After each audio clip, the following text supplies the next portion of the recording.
तो आइए सीधे आपको लखनऊ लेकर चलते हैं, जहां गुरु नानक देव जी का 556वें प्रकाश पर्व गुरुद्वारे में सीएम योगी ने मत्था टेका और इस दौरान मुख्यमंत्री योगी आदित्यनाथ संबोधित भी कर रहे। क्या कुछ कह रहे, सीधे सुनवाते हैं। की बर्बरता को झेल रहा था, आस्था पर प्रहार किया जा रहा था, मंदिर तोड़े जा रहे थे, बहन और बेटियों की सुरक्षा खतरे में थी, तब भी उस समय उस कालखंड में एक उच्च कोटि का आध्यात्मिक महापुरुष बिना किसी भय के, बिना किसी दबाव के,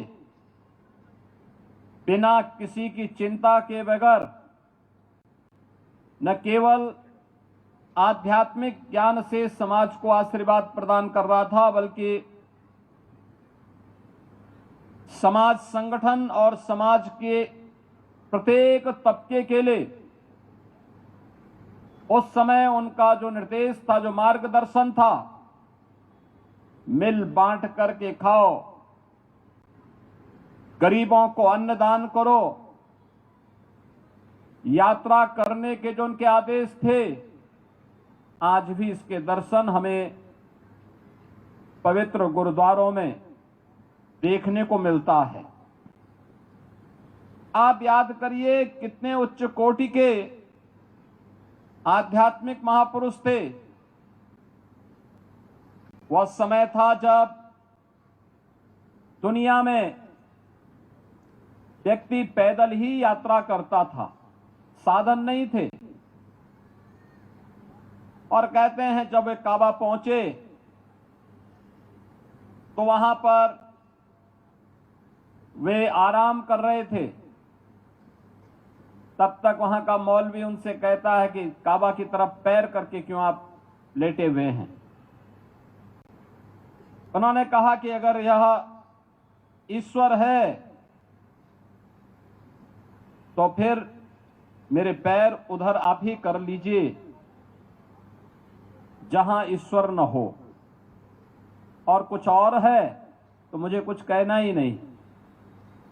कहते हैं कि उसने शरारतन गुरु नानक देव जी के पैर दूसरी ओर किए, पता लगा कि उधर ही उसको काबा के दर्शन होने लग गए।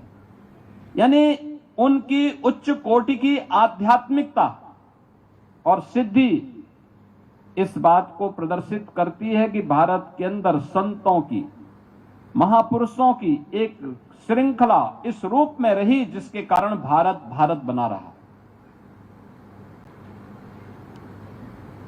जब उस समय विदेशी आक्रांताओं से देश थरथरा करके कांप रहा था, तमाम राजे रजवाड़े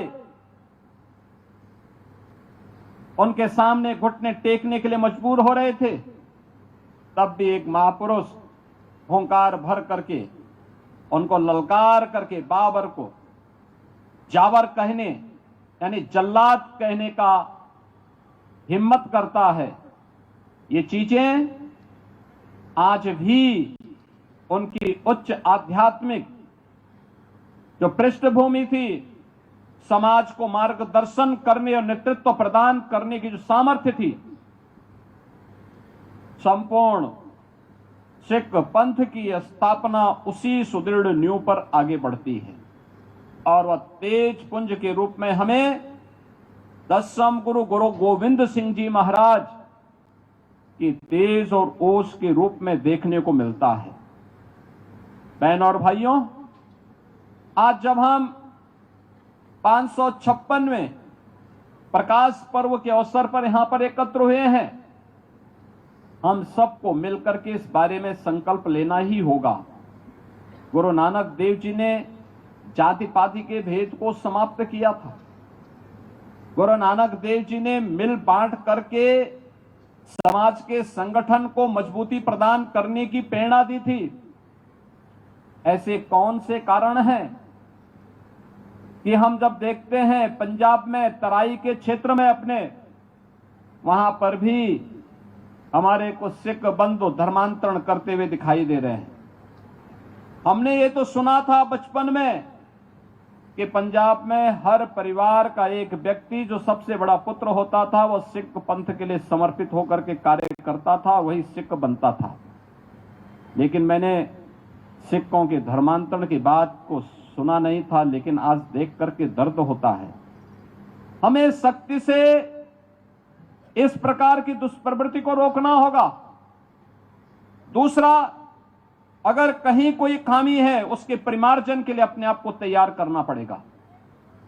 याद रखना, जब खालसा पंथ की स्थापना